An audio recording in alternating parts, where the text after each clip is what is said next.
To say you gotta know somebody, or know somebody to give somewhere these days. To say you know that's alright, yeah that's alright. Cause you know that's alright with me. Yeah, you know that's alright, yeah that's alright. Cause you know that's alright. So how do I make deals that will help me reach my goals? I need to build a portfolio, but I still need to be able to bring home money from time to time. If I have a couple of months where I don't make any actual money, that's fine, because I have a portfolio that's rather large, and I have constant cash flow coming in, and that'll hold me over for quite a while. But I still want to get paid from time to time. I still need to bring home a $10,000 check every once in a while to keep, to keep the family happy, keep everything in line. So one of the ways that we do it is we don't use banks for real estate deals. Okay, so let's just talk about how this might work. Perfect example. We just bought a house recently in Lansdale, and we picked it up for $70,000. The house, by the time we got done with closing costs and whatever, we had like 72, 73 grand into that. And the house needed some work. It needed roughly about $25,000 work. Okay, so we figured that we got a pretty good deal on this house. We figured if it was fixed up, we could probably list it on the MLS for about $179. And maybe we'd get like $160, $165, something like that. So now I could have wholesaled the property. I picked it up for 70 grand. Could have easily turned around and sold it to some other real estate investor for 80 grand. We made $10,000 from doing nothing. We chose not to do that. We could have easily fixed it up. We would have had roughly about 100 grand into it. We could easily fixed it up and then sold it at that point, and maybe we would have got, say, 160 for it. So by the time we got done paying realtor fees, paying the taxes that would be owed, because if we sold the house and we made $50,000 off of it, that's income has to be put on our tax returns, and we have to pay taxes on it. Okay. Taxes are, a big expense, probably your biggest expense in life. So, one of the greatest things that makes real estate investing an amazing thing is it's very advantageous for saving taxes. Right? The tax benefits of real estate are amazing. So we could have wholesaled it, made $10,000 for doing nothing. We could have done a lot of hard work to fix it up and flip it.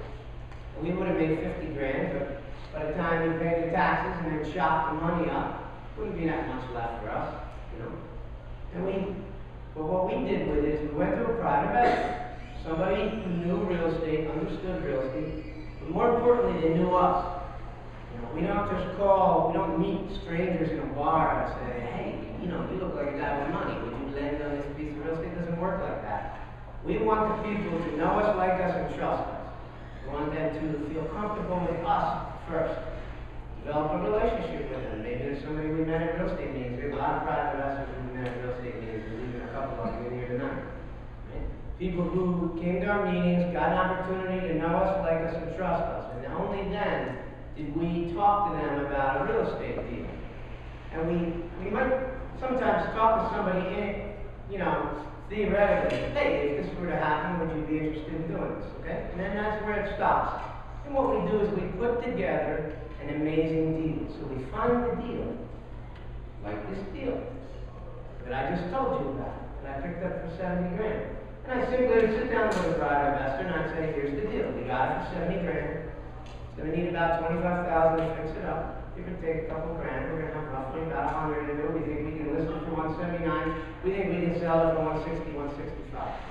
Would you, I'm talking to the private investor, would you give us $110,000 for this house right now?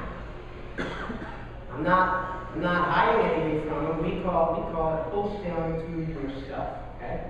If I could make $10,000 for wholesaling the house to somebody else, why not wholesale it to myself? So what we do is we say to the private investor, would you feel comfortable giving me $110,000? I will give you the security of this house, which, when it's finished, will be worth $160,000 I can sell it for. Most private investors will find that loan-to-value ratio an excellent percentage. Okay? It's a pretty safe deal and nothing to worry about. You might even make the argument that they almost want me not to pay pay them, because if I didn't pay them, they could take the house, right? So, what's great about the strategy is we just got paid $10,000 to buy a house. We got paid to buy a house. We still got the house. We kept it. We bought it for 70. We put 25 into it. We found a tenant to pay us $14.95 a month. I think they're paying us, right? So it's cash flow, right? It's property is now cash flowing. We're making a good profit off of it. And our private investor, he gets a payment every month. So his money that he gave us, his $110,000, is secured against this piece of real estate. He's also getting paid every month, so he's making a nice return on his money. This particular deal was a 7% interest-only payment is what we worked out for him. Okay? So everybody got what they want. The private investor had money. He was looking to make money off of his money. Okay? He's making 7% on his money, and it's completely secured, and he's happy. Interest only keeps our payments low, and whenever it is that we decide to sell the house or pay him off, I think we gave him a 5-year term on it. But whenever it is that 5 years comes up, we still owe him the whole $110,000. Right? So his money is, he got paid for 5 years, and now he gets his whole $110,000. Right? So it's a very simple way to get paid to buy houses. So now, that's just one way. We've got a lot of ways to get paid to buy houses. And you hang around with us, and you watch a TV show, and you read my book, and you come to these meetings. We're going to share with you a lot of different ways we can get paid to buy houses. Some of the ways that we do it pay a heck of a lot more than $10,000. So,